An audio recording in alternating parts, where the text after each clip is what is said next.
Bonjour, alors nous sommes encore en plein hiver, mais il est temps de commencer à réfléchir à la saison de jardinage qui arrive, et notamment au type de graines que je vais choisir.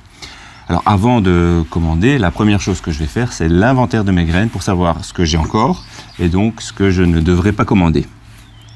Alors, quand je fais mon inventaire, je commence en général par mettre sur le côté tous les sachets périmés, car chaque graine a une capacité germinative limitée, et ce serait évidemment dommage de rater un semis, simplement parce que les semences ne sont plus bonnes. Alors, il faut savoir que les capacités germinatives sont très différentes d'une graine à l'autre.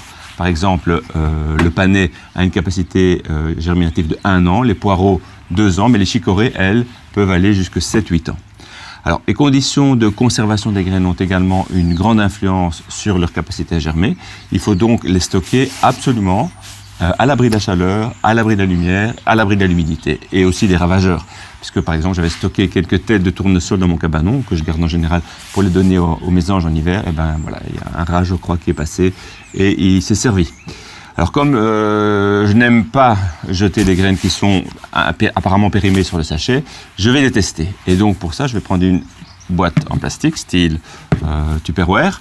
Je vais, avec un couvercle, je vais prendre une feuille de papier essuie-tout sur lequel je vais inscrire sur plusieurs lignes les noms des variétés que je vais tester. Par exemple, une ligne pour une variété de tomate, puis une autre ligne pour une variété particulière de laitue. Ensuite, je dispose sur chaque ligne 10 graines de chaque variété. Et enfin, je vais déposer dessus un deuxième papier essuie-tout. Je mouille l'ensemble avec un pulvérisateur pour que le papier soit bien humide, mais en évitant évidemment de détremper la boîte.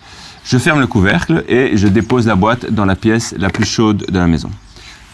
Alors, moi, je le mets à la cuisine, par exemple. Alors, au bout de quelques jours, les graines vont commencer à germer. Certaines vont germer en 2 ou 3 jours, dont d'autres vont prendre 1 semaine, voire parfois 10 jours, comme pour les carottes.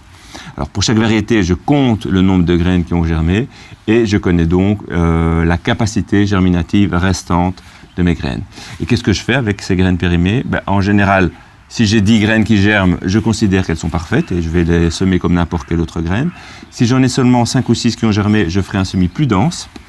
Et si c'est en dessous de 5, je vais les écarter et en général, je vais les balancer dans une petite zone dégagée sur le côté du jardin. Et parfois, ça marche et j'ai différents types de légumes qui vont y pousser. Alors, une fois que j'ai fini l'inventaire, je peux déterminer les variétés de semences que je vais pouvoir commander. Et donc, la semaine prochaine, je vous expliquerai ça un peu plus en détail. Donc regardez par exemple ici.